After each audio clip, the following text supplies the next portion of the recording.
Terhadap keabsahan nasabah Alawi, ya, baik ulama dari luar negeri maupun ulama karismatik dari dalam negeri, ya, yang kita kenal mereka dengan kewiraiannya, dengan keilmuannya, dengan kedalaman pemikiran mereka, ya, ini mereka sudah mengakui tentang nasabah Alawi.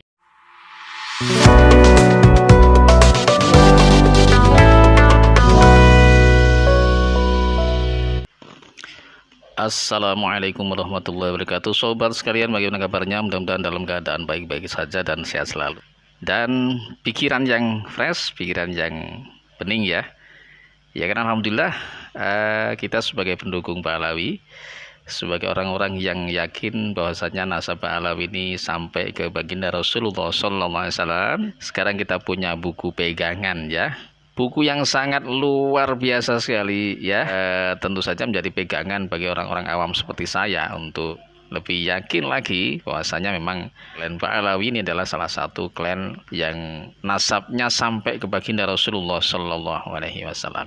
Ya, bukunya adalah Keabsahan Nasab Alawi, ya. Kemudian judul subnya Membongkar Penyimpangan Pembatarannya. Penulis Tim Pengawal Persatuan Umat. Ya, ini tentu saja buku yang sangat luar biasa. Nanti bagi orang-orang awam yang masih bisa diberikan masukan, ya, yang tentunya mencari kebenaran tentang polemik nasab yang tidak berujung pangkal ini, ya.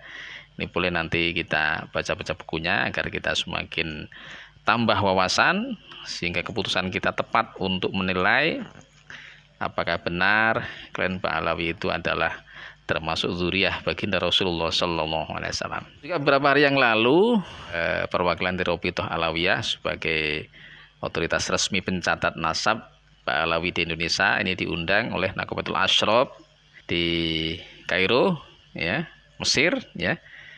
Ini menunjukkan bahwasanya Naqobah internasional seperti Naqobah Al-Ashraf di Kairo, Mesir ini memang mengakui, mengisbat klan Pak Alawi, ya, khususnya ada di Indonesia.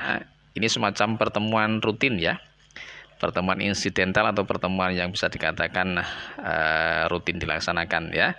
Ini mengundang perwakilan dari Rabithah Alawiyah untuk datang ke sana, ya. Dan tentu ini sebenarnya sudah menjadi jawaban yang paten, ya, bahwasanya memang Naqobah internasional yang menjadi otoritas secara internasional katakanlah, ya, ini memang benar-benar mengakui Pak Alawi adalah salah satu klan yang nasabnya tersambung pada baginda Rasulullah SAW.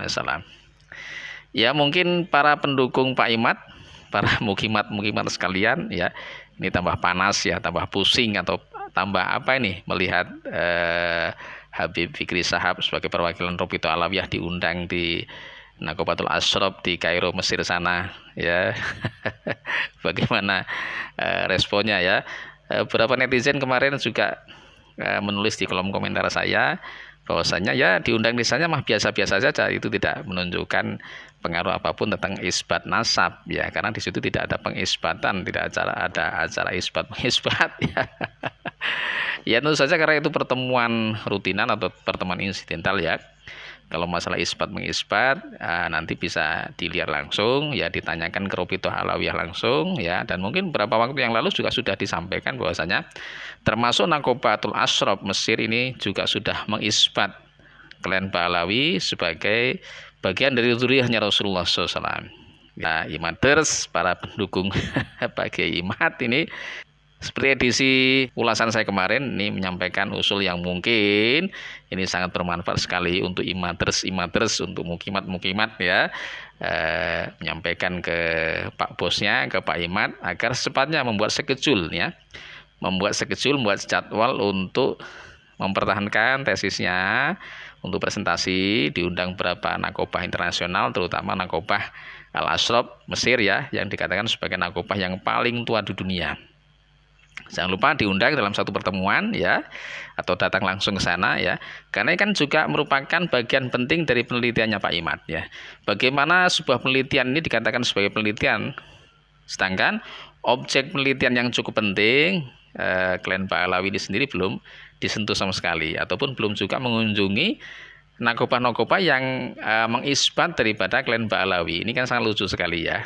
Ada penelitian tetapi objek penelitiannya ini tidak ada.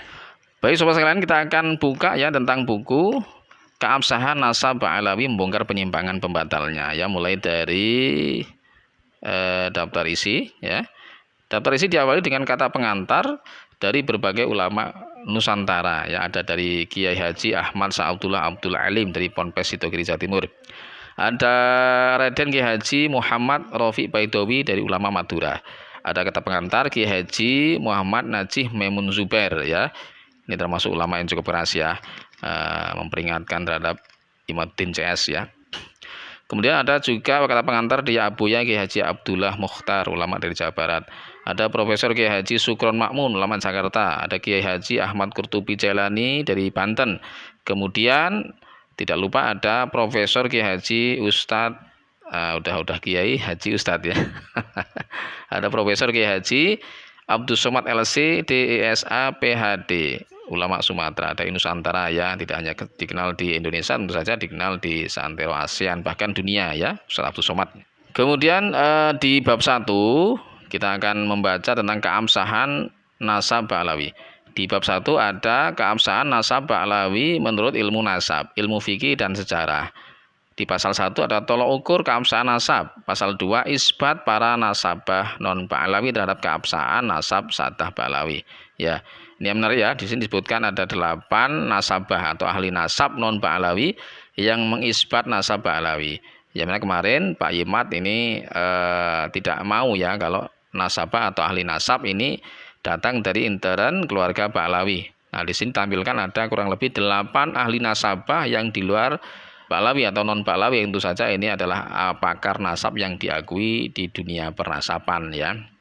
Kemudian di pasal 3 ada pengakuan dan kesaksian para ulama terhadap keabsahan nasab sadah Ba'alawi. Ada banyak sekali di sini ya, di antara Al-Said Hasan bin Muhammad Al-Alal Al-Husaini wafat tahun 460 Hijriah, ada As-Sayyid Abdul Qasim An-Nafah wafat tahun 490 Hijriah, ada Al-Faqih Hasan bin Rashid wafat tahun 638 Hijriah ya, dan beberapa ulama yang lain disebutkan di sini kurang lebih ada sekitar 25 bahkan lebih ya. Kemudian di pasal 4 ada pengakuan ulama besar Nusantara dalam status Ba'alawi sebagai dzurriyyah Nabi sallallahu alaihi wasallam. Ada Al-Alamah Syekh Nawawi Al-Bantani, ini ulama karismatik dari Banten ya, yang mendunia dengan karyanya yang banyak sekali. Kemudian Hadratul Syekh Kiai Haji Hasyim Al-Asy'ari, Hasyim Asy'ari sebagai muassis atau pendiri Nahdlatul Ulama ini juga mengakui, mengisbat ya, walaupun secara pribadi mengisbat atau mengakui nasab Ba'alawi. Kemudian ada Al-Alamah Syekh Abdul Hamid Kudus, ini juga termasuk di deretan para ulama Indonesia terdahulu yang sudah mengisbat atau mengakui nasab Ba'alawi. Ada Kiai Haji Soleh Darat. Nah, ini adalah ulama Indonesia ya, karena konon kabarnya Hadratul Syekh Kiai Haji Hasyim Al-Asy'ari ini juga belajar kepada Kiai Haji Soleh Darat di sekitaran Semarang ya. Kemudian ada Alamah Syekh Mahfud At-Turmusi ya, ini ulama Indonesia yang sangat mendunia sekali karena menjadi salah satu ulama di Mekah sana.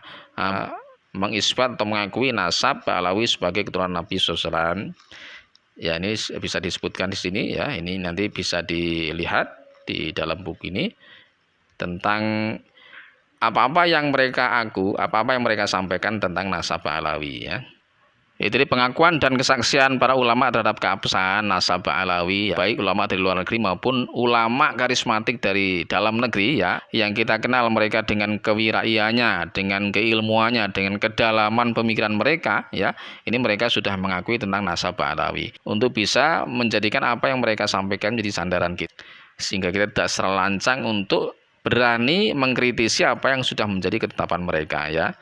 Kalaupun ada yang mengatakan ya, termasuk Pak Imat mengatakan bahwasanya pengakuan mereka para ulama ini karena didasari dengan tidak enakan ya. Ini asumsi yang tentunya tidak berdasar sama sekali ya. Tidak mungkin sekelas mereka orang ulama-ulama yang sangat alim alamah seperti mereka dengan disiplin ilmu yang sangat ketat yang mereka miliki, mereka melihat sesuatu dengan subjektif ya. Sesuatu dengan asumsi, mereka melihat sesuatu dengan perasaan, dengan subjektivitas ya. Ini tentu saja merupakan tuduhan terhadap apa yang sudah menjadi ketetapan ulama-ulama terdahulu ya.